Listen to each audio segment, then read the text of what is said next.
Welcome. My name is Rick Jellen, and I'm a professor of plant and wildlife sciences at Brigham Young University here in Utah, in the middle of the western United States in the Rocky Mountain region.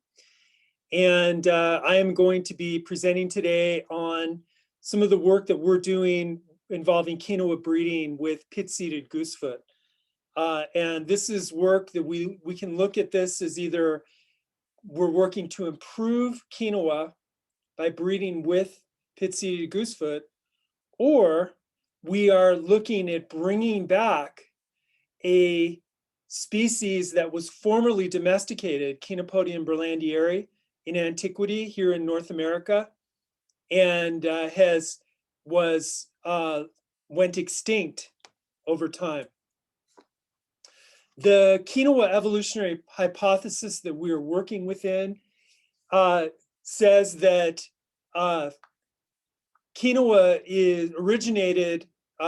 ancestors originated in the Eastern Hemisphere, in Europe and Asia. And at some point, well over 1 million years ago, Eurasian ancestors of quinoa that were diploid, they had 18 chromosomes, came here to the New World, and they came into North America originally, we think, probably over the Bering Land Bridge. And somewhere in North America, two different species, two different diploids, what we call an A diploid and a BB diploid, hybridized. Their chromosomes of the hybrid doubled, and that gave rise to a new species, pit-seeded goosefoot, or Chenopodium berlandieri. This is a fairly common thing that happens in flowering plants that leads to what we call polyploids. And so Chenopodium berlandieri, rather than having 18 chromosomes like its ancestors, had 36 chromosomes, including a mixture of 18A and 18B genome chromosomes.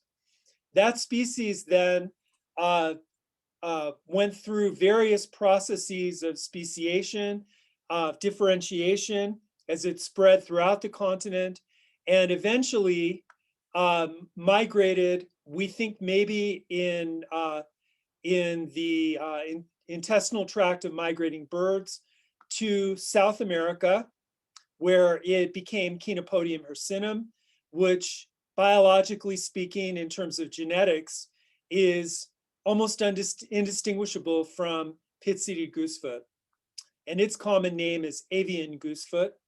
That was then domesticated in South America, maybe 6,000 to 8,000 years ago, somewhere in Peru. And that gave rise to Chenopodium quinoa, which subsequently was selected for in various parts of South America where it spread, including to Chile, where it became Zawe. Meanwhile, in North America, we know that pit-seeded goosefoot was domesticated at least twice. Once in the Mississippi Valley in eastern North America, where it became one of the base crops for advanced civilization that arose in eastern North America. And also we know in Mesoamerica, in what is now Mexico and Guatemala, that the indigenous inhabitants there independently domesticated subspecies Nataliae, which is currently still grown as a crop, both as a seed crop and as a vegetable crop in parts of Mexico. And the primary vegetable form is known as Huazontle. Together, all of these forms of AABB tetraploids we call the allotetraploid goosefoot complex. And you'll see why this becomes important to understand this here in the next few slides. So here is a schematic and some photographs that just illustrate some of the different forms of the allotetraploid goosefoot complex. ranging from seed crops, including this photograph of a quinoa plant growing in the highlands of Bolivia, to vegetable crops. This is a photograph of huazontle growing in Mexico, and then the various weedy forms which inhabit primarily the western United States and also the shores of the Gulf Coast and Louisiana. We think that, as I mentioned previously, that Pitseed Goosefoot was dispersed to South America originally in the intestinal tract of migrating birds.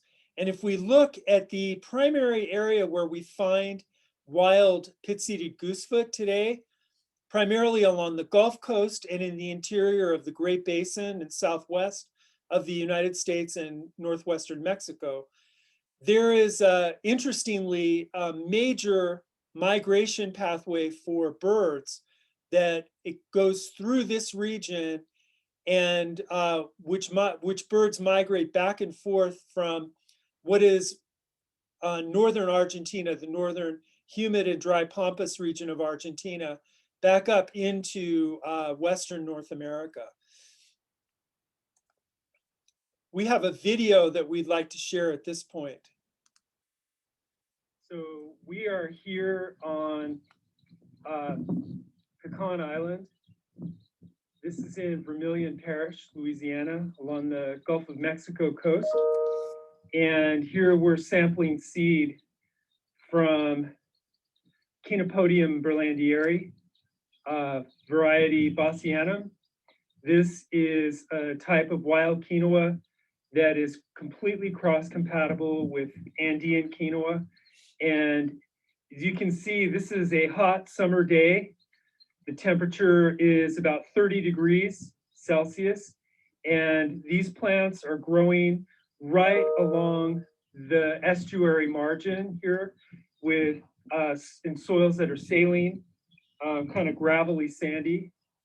And we're looking at this as an important resource for breeding quinoa that is not only completely salt tolerant. It's not only for completely salt tolerant quinoa breeding, but also quinoa that is well adapted to extremely humid, high fungal pressure conditions and high temperature conditions. Again, this is a beautiful, typical morning in late June, and these plants are totally setting seeds. And anyhow, that's what we're doing.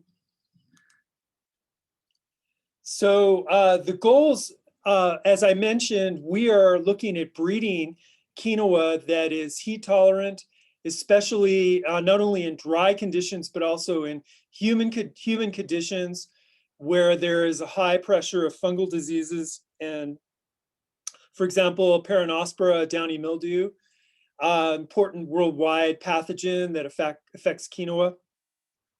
Some of the goals of our project overall are to characterize wild genetic resources of Quinopodium here in North America, to understand these so that we can conserve them, to validate Pitseed Goosefoot as a crossing partner with quinoa, to breed populations that are segregating for adaptive and domestication traits, and then to disseminate freely without any charge, to freely disseminate these populations to quinoa breeders throughout the world, and particularly in Latin America, Africa, and Southeast Asia. So again, we look at quinoa.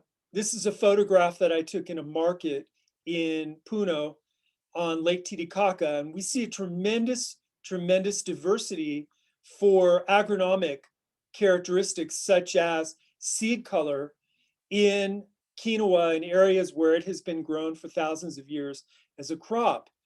But this quinoa, with its Andean center of origin, is very well adapted to very cool, high altitude conditions. What about all of the people in various parts of the world that would like to bring quinoa into their diets and bring them into their cropping systems. Farmers in Vietnam, farmers in Malawi, farmers in Morocco, in North Africa, farmers in lowland tropical regions of South America. The quinoas that are grown in the high Andes are entirely unsuitable and unadapted to quinoa production in lowland regions. And so our focus is to try through selective breeding and dissemination of quinoa breeding populations that are crossed with Pitseed Goosefoot, disseminate these materials throughout the world and let local breeders use them to select materials that are adapted and have the excellent agronomic characteristics of cultivated quinoa. One thing that is very interesting is that quinoa, once upon a time, quinoa was grown in lowland subtropical parts of North America and warm season temperate regions in North America. We have evidence for this all over in the archaeological record, beginning approximately 4,000 years ago, and again, interestingly, ending about 1,000 years ago. And the archaeologists speculate that the disappearance of seed quinoa like Pitseed Goosefoot, domesticated seed crops in these areas of North America, such as the Mississippi and Hopewell civilizations of Eastern North America, we think that around 1000 by 1000 AD, seed Pitseed Goosefoot was replaced by the Mesoamerican Three Sisters crops of maize, beans, and squash, which are easier to grow and are more productive. So what we would like to do now is help to bring these crops back. In order to be able to establish a broad base of breeding material within Pitseed Goosefoot, containing a wide range of adaptation, we have traveled for the past 17 years all over the United States, collecting seed from populations of wild Pitseed Goosefoot. And I've indicated here with different colors the different ecotypes and races of Pitseed Goosefoot and where we find them. And what's interesting is that I mentioned that quinoa or Pitseed Goosefoot was domesticated anciently in this region in central North America. What you notice is that wild Pitseed Goosefoot is largely absent from this region today. We think that there are a number of reasons for that, including the introduction of more invasive and aggressive Eurasian and African weeds like sorghum halepense, Johnson grass, and also the disappearance of large herbivores that help to disseminate the seed and prepare the seed bed, such as bison, North America, and buffalo. And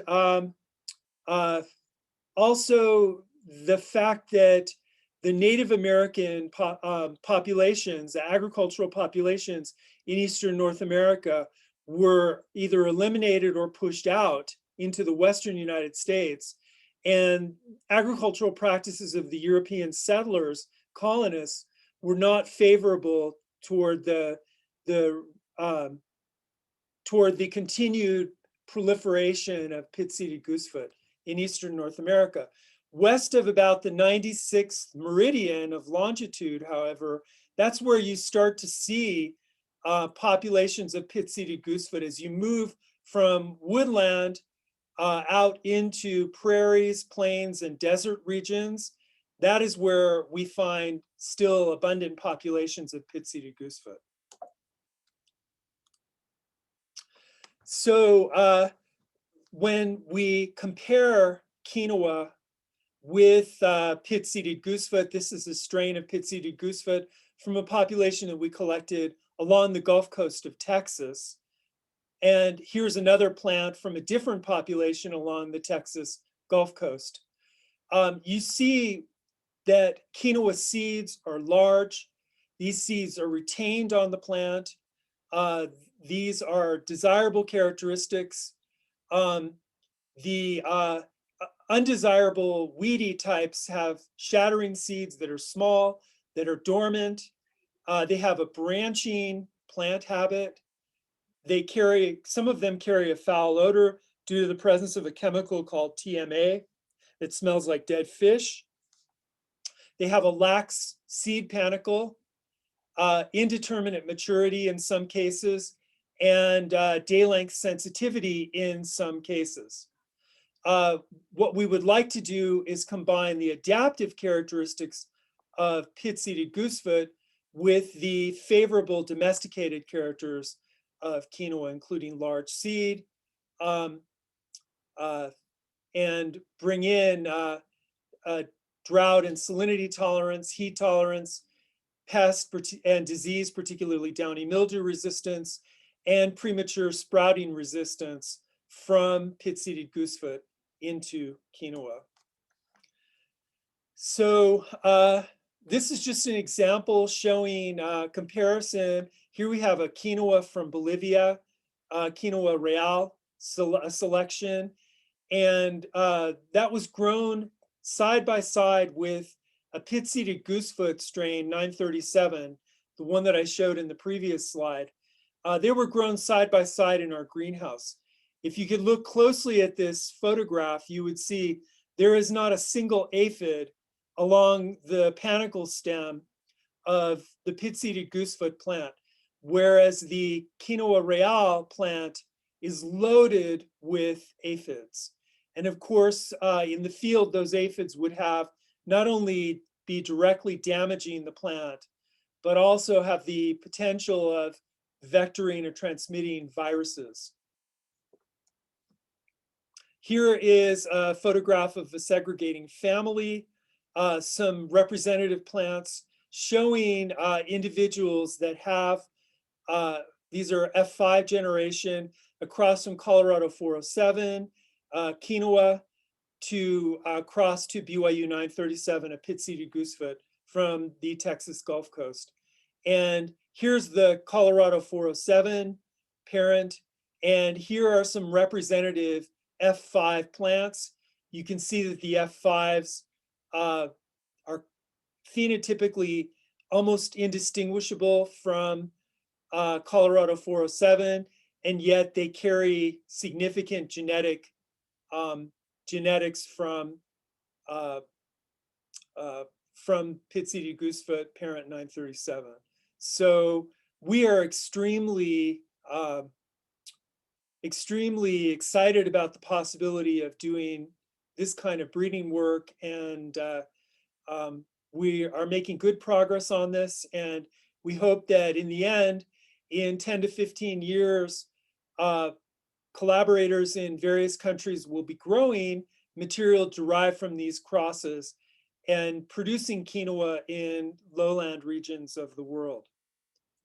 So thank you very much for your time. It's been fun, and we love quinoa here at BYU, and we're excited to be able to participate, of course, in the International Quinoa Consumption Day, and look forward to many future years of working on this amazing and highly nutritious crop.